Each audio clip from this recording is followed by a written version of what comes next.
Vous êtes-vous déjà demandé s'il existait des personnes sans âme? Des êtres qui parlent et vivent tout à fait normalement, mais qui sont pourtant intérieurement vides? Des personnes sans âme? Ou bien y a-t-il une vérité beaucoup plus profonde, qui pourrait peut-être vous bouleverser encore plus qu'il n'y paraît au premier abord? Ce que je vais partager avec vous aujourd'hui pourrait vous surprendre. Avez-vous déjà regardé dans les yeux de quelqu'un et été frappé par leur vide? Peut-être avez-vous senti que quelqu'un s'adressait à vous, mais qu'il manquait quelque chose qui le rend vivant, quelque chose qui le rend réel. Que s'est-il passé? Est-ce peut-être une personne sans âme? Peut-être avez-vous déjà entendu parler des backdrop people, un terme utilisé par la chercheuse en régression Dolores Cannon dans ses séances d'hypnose profonde. Elle parlait de personnes qui semblaient plutôt faire partie du décor, partie d'une scène, d'un grand jeu, mais qui en réalité ne sont pas réelles. Un peu comme s'ils nous donnaient l'impression qu'il y a plus de gens, alors qu'en vérité, ce ne sont pas de véritables âmes. Edgar Cayce, le grand voyant du siècle dernier, a également suggéré quelque chose de similaire dans ses lectures.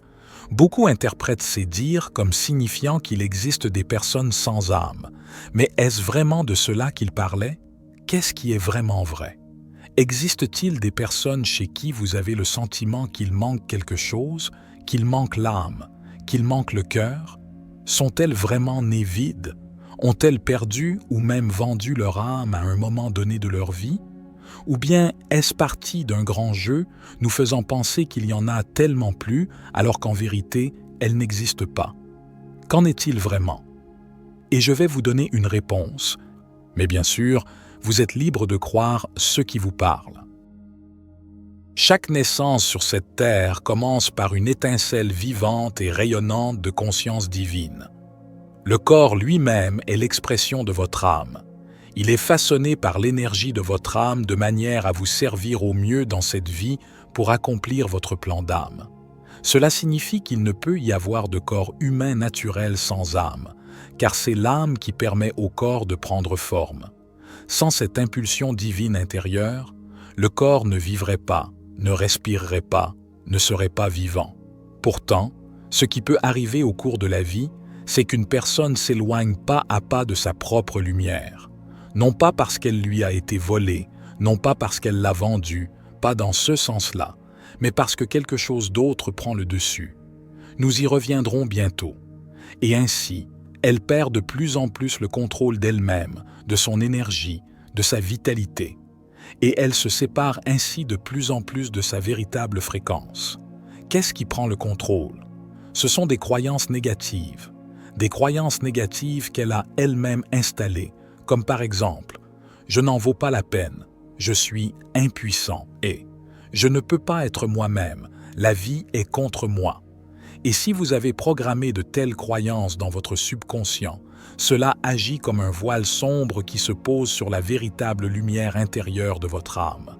Et plus une personne adopte fortement ces schémas, plus elle perd l'accès perceptible à sa propre vitalité. Vu de l'extérieur, cela donne parfois l'impression que la lumière, l'âme, s'est éteinte, qu'elle n'est plus qu'une enveloppe qui fonctionne, sans véritable éclat, sans profondeur, sans ampleur ou grandeur réelle, peu importe comment vous voulez l'appeler. Pourtant, l'âme est toujours là. Elle ne se retire pas vraiment. Elle attend patiemment que la personne commence à se souvenir. Car certaines personnes vivent exactement cela.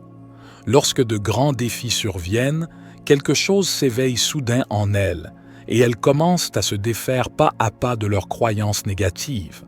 Quand tout en elles crie, c'est souvent là que commence le tournant, mais pas chez tout le monde. Certaines personnes commencent alors à remettre en question les fausses convictions, mais celui qui n'a pas le courage, celui qui se laisse trop diriger par ses programmations subconscientes, pour lui, il sera difficile de lever le voile et de redécouvrir sa propre lumière.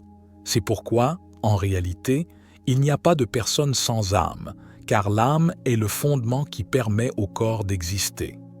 C'est la lumière qui vous pousse en avant, qui permet au souffle d'entrer dans votre corps. Par la peur, par la douleur, Par les schémas de croyances négatives, il peut arriver que vous oubliez complètement cette lumière de l'âme, votre fréquence originelle. Elle est recouverte, vous ne pouvez plus la sentir. Vous devenez si faible que vous ne pouvez plus, à un moment donné, opérer le changement et ne pouvez plus accomplir cette tâche de votre âme dans cette vie. Et alors, il se peut bien que votre âme choisisse un scénario de sortie, une maladie, un accident, peut-être un départ apparemment soudain. Mais même alors, c'est toujours l'âme elle-même qui décide. Elle décide quand elle quitte le corps. Personne d'autre, aucun hasard extérieur, aucun destin aveugle, mais un choix profond et sage au niveau de l'âme. C'est pourquoi nous connaissons aussi les gens miracles, qui survivent à des catastrophes, qui surmontent des accidents qui semblent médicalement impossibles. Parce que la force de leur âme est plus grande que toute probabilité extérieure. Parce que leur plan d'âme n'est pas encore accompli. Parce que leur décision intérieure de rester dans cette vie est plus forte que tout danger extérieur. Et cela est important à comprendre. Votre corps appartient à votre âme. Votre corps est l'expression de votre âme. Votre conscience est l'expression de votre âme. Et vous avez un soi supérieur. Votre soi supérieur est le plus haut niveau de guidance de votre âme, toujours connecté à vous en tant que corps.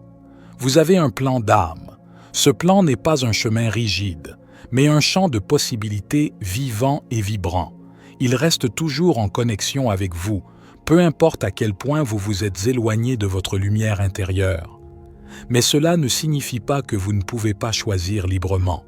Vous pouvez choisir à tout moment. Vous n'êtes jamais le jouet de forces extérieures. Jamais. Lorsqu'une personne a le sentiment d'être contrôlée de l'extérieur, ou comme si sa conscience était coupée, ce n'est jamais un signe que l'âme est partie.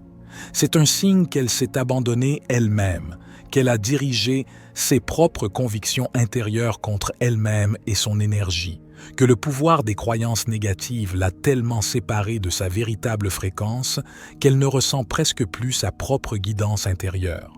Pourtant, même alors, le plus important demeure. Votre âme ne vous abandonne jamais.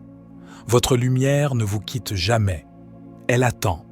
Elle attend le moment où vous ferez le premier pas pour revenir à vous-même. Vous êtes plus grand que toute douleur, plus grand que toute peur, plus grand que toute vieille histoire que vous croyez encore à propos de vous-même. Votre lumière est indestructible.